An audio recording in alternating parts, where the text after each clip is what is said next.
IPL খেলার অনুমতি পেলেন বাংলাদেশি পেসার মুস্তাফিজুর রহমান। দিল্লি ক্যাপিটালসের এই পেসারকে 18 মে থেকে 24 মে পর্যন্ত আইপিএল খেলার অনুমতি দিয়েছে বাংলাদেশ ক্রিকেট বোর্ড। বিসিবি এক প্রেস বিজ্ঞপ্তিতে জানিয়েছে, সংযুক্ত আরব আমিরাতের বিপক্ষে 2 ম্যাচের টি-20 সিরিজের শুধু প্রথমটিতেই মুস্তাফিজকে পাওয়া যাবে। মুস্তাফিজ এই মুহূর্তে বাংলাদেশ দলের সঙ্গে শারজায় আছেন। আজ সংযুক্ত আরব আমিরাতের বিপক্ষে সিরিজের প্রথম ম্যাচ খেলবে বাংলাদেশ। সিরিজের পরের ম্যাচ 19 মে। এদিকে আইপিএলে পুনরায় শুরুর পর দিল্লির প্রথম ম্যাচ গুজরাট টাইটান্সের বিপক্ষে 18 মে। তাই স্বাভাবিকভাবেই মুস্তাফিজ দিল্লি অথবা বাংলাদেশ কোনো না কোনো একটি দলের ম্যাচ মিস করতে হতো। মুস্তাফিজ বাংলাদেশের ম্যাচটি মিস করছেন।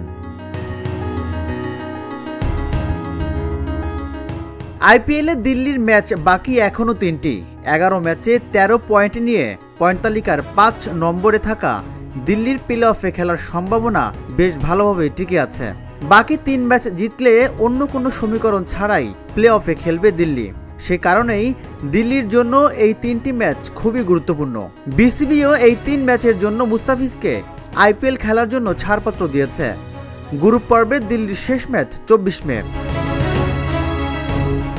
ভারত পাকিস্তান পাল্টাপাল্টি হামলার মধ্যে আইপিএল 1 সপ্তাহের জন্য বন্ধ হওয়ার পর বেশিরভাগ বিদেশি ক্রিকেটাররাই যার যার দেশে ফিরে গেছেন।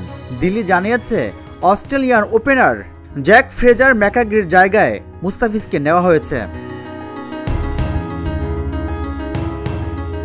জানা গেছে, দিল্লির বাঁহাতি পেসার মিচেল স্টার্কও এবারের আসরে ফিরছেন না। স্টার্ক সরে যাওয়ার পর এখন দিল্লি ক্যাপিটালসের একমাত্র বিদেশি বাঁহাতি পেসার মুস্তাফিজ।